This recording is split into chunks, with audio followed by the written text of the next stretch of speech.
So according to some crazy leaks and rumors, it looks like Apple's first M5 product is actually coming out much sooner than expected later this year. Let's talk about everything we know about this brand new M5 chip and where Apple's going to be putting this thing. But now before we continue, if you enjoyed videos like this one where we cover a lot of leaks and rumors to see what's coming next in the Apple world, definitely consider subscribing to stay up to date. But now, let's talk about this M5 iPad Pro. So yes, you heard that correctly. It looks like Apple will be putting their brand new M5 chip and it's going to be in their new iPad Pro later this year, probably in the October timeframe. And we have some news and rumors about not only what the M5 chip is going to bring compared to last year's model of the M4, but also what's going to be new about the iPad Pro, because yes, we got a new redesign with the iPad Pro this past year, making it ultra thin at just 5.1 millimeters in thickness for a tablet, which is absolutely insane. Now, of course, there are some thinner things out there now that we've had a couple of months since the iPad Pro came out, but it still is very impressive. But let's talk about some timeline and as well as the M5 confirmation as to why we know what that is. So the first thing is that we did find out that OLED panels for the M5 iPad Pro has now entered mass production, and it's pointing to that October launch we're so used to seeing with these iPad Pros. So again, that tandem OLED display that came with the iPad Pro is now pretty much top of the line when it comes to just displays in general, not even tablet displays. My favorite display of all time has always been the iPad Pro, whether it was just a regular ProMotion LCD display,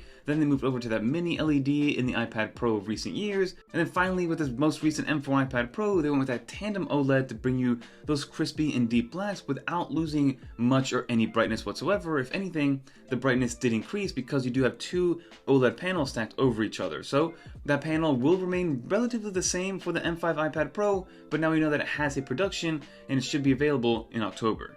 And the reason we know the M5 chip is coming to the iPad Pro is because Mark Gurman did come out and say that Apple will be putting the M5 chip in their iPad Pro, foregoing putting it in a MacBook Pro, which was the original thought, with those iPad Pros releasing later this year and then the M5 MacBook Pros releasing in early 2026. So now, how much better could this chipset actually be compared to the M4 iPad Pro, which is already pretty powerful, and I'm going to say not overpowered anymore because that used to be the sentiment, now iPadOS 26, but the M5 iPad Pro should see some decent increases, albeit it won't be game-changing compared to the M4 iPad Pro.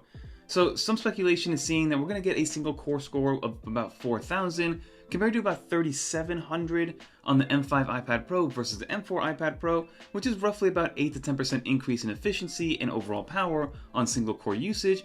But then in multi-core usage, we should be getting somewhere about 15,600 in terms of a unit of measure for Geekbench score on the M5 iPad Pro, compared to about 13,500 on the M4 iPad Pro, which is a decent and substantial upgrade of about 15%. So single core score, which is going to be great for things like Safari, multitasking and editing, and then that multi-core score to be able to handle just more overall when you are really pushing that M5 iPad Pro, which is something that I tend to do. And then recently, Apple's been putting a big focus on gaming on Apple products, with the M5 iPad Pro being no different, so we'll be able to handle the latest and greatest that Apple can push out from a AAA game perspective through the App Store. For instance, they just released Cyberpunk for the Mac, which should eventually release for the iPad Pro, which I'm very excited about, so definitely stay tuned for a review on that game on the iPad when it does finally release. But now, in terms of hardware differences, what are they adding? What are they doing? Will it look different? They're adding two things, with one of them being pretty much confirmed now at this point, and the second one kind of still in the air with speculation. The first thing is that we're actually going to get dual front-facing cameras. So when I initially saw this rumor, I thought that they were going to be putting the cameras right next to each other in that landscape orientation, to help with maybe true depth, to help with portrait mode, to help with better f-stop, to help with maybe some live photos, or again with Vision Pro type of experiences when you are bringing those photos to life. But they're actually putting it in the portrait orientation, and this is going to be mostly for convenience sake, because again, when we had the selfie camera or the Face ID camera in that portrait orientation for pretty much the better part of a decade for the iPad Pro or for the iPad in general, people were complaining, and I was one of those people 100%. I wanted that selfie camera to be in the landscape orientation because again, I use my iPad as a computer and I use it in landscape orientation on the Magic Keyboard. But now it sounds like people are complaining the other way, so again, grass is always greener, you can't really have the best of both worlds, but Apple supposedly is putting two cameras on there, one in portrait, one in landscape, to appease everybody, to make sure that you are centered, to make sure that you aren't kind of looking off to one side when you are in landscape or portrait. So it is nice to see that they're bringing both cameras to the iPad itself. It'll fit fine on the actual bezel, and I'm curious to know how it's actually going to look, if you're going to be able to see a difference. But finally, I'm curious to know what Apple does from a software perspective if they're going to do anything at all. Will they use that second camera to help with selfies, to help with kind of depth detection and things like that? But for right now, it looks like it's going to be a simple solve for a simple problem, because again, these cameras are probably getting cheaper and cheaper to make and implement, and now it's just going to be having 2 portrait cameras on the front. And funny enough, we went from having 2 cameras on the back to only 1, and now we're going to have 2 cameras on the front from only 1, which is funny. So there are these accessories by a company called Kyuksu where you have a magnetic stand for your iPad that uses the pin connectors to also charge your iPad at the same time.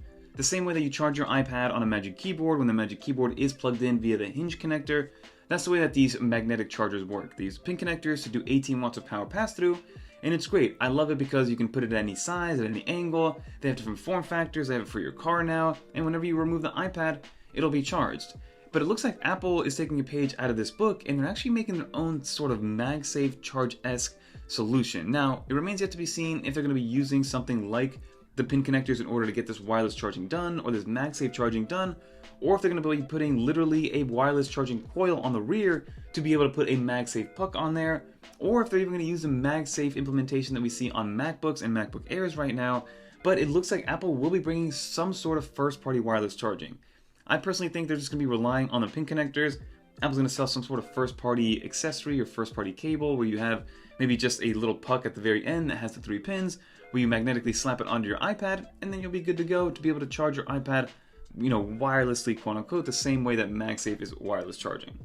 And then another thing when it comes to the charging aspect of the iPad, and something that could foreshadow the iPhone 17 and the 17 Pro, we did see that the 17 Pro is having kind of this two-tone design, and the reason they're doing a two-tone design is because they want to have some of the iPhone be aluminum and some of the rear of the iPhone being glass in order to support things like wireless charging.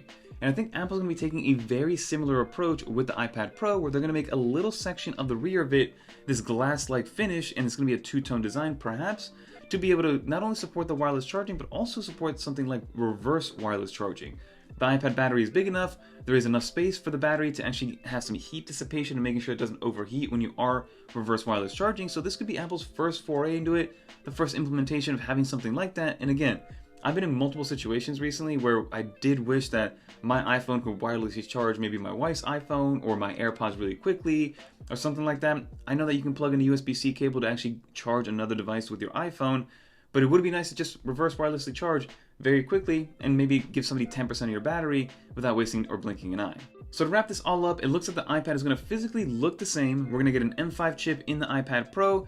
I hope Apple lets us decide how much RAM we can get. I know that right now you can get more RAM on your iPad, but I had to shell out a bunch of money to go with the 1TB model of my iPad to get 16 gigs of RAM on my iPad Pro. Hopefully Apple just lets me get the 256 model with 16 or 24 gigs of RAM, but that remains yet to be seen. But we'll be getting the M5 chip inside the iPad Pro as the first computer to get the M5 chip. We will be getting dual cameras on the front of it. We will also be getting probably some sort of MagSafe reverse wireless charging solution on the iPad Pro.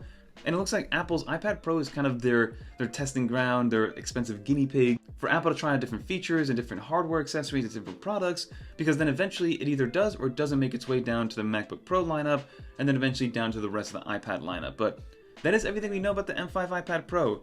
I'm definitely excited. I'm curious to see what it's going to look like, if they're going to add maybe some additional colors. I would love to get some sort of white color on the iPad Pro, but that's to each their own. But that'll do it for this video, everybody. If you did make it to the end, leave a little dolphin in the comments down below so I know you made it to the end. And leave a comment down below, like I mentioned, what you want out of a new iPad Pro, maybe even a wish list of some far-fetched ideas, because I'm always curious to know what you guys are cooking up. But if you want to watch more videos like this one, check out one of these videos right here. Until next time, I'm Fernando. Peace, everyone.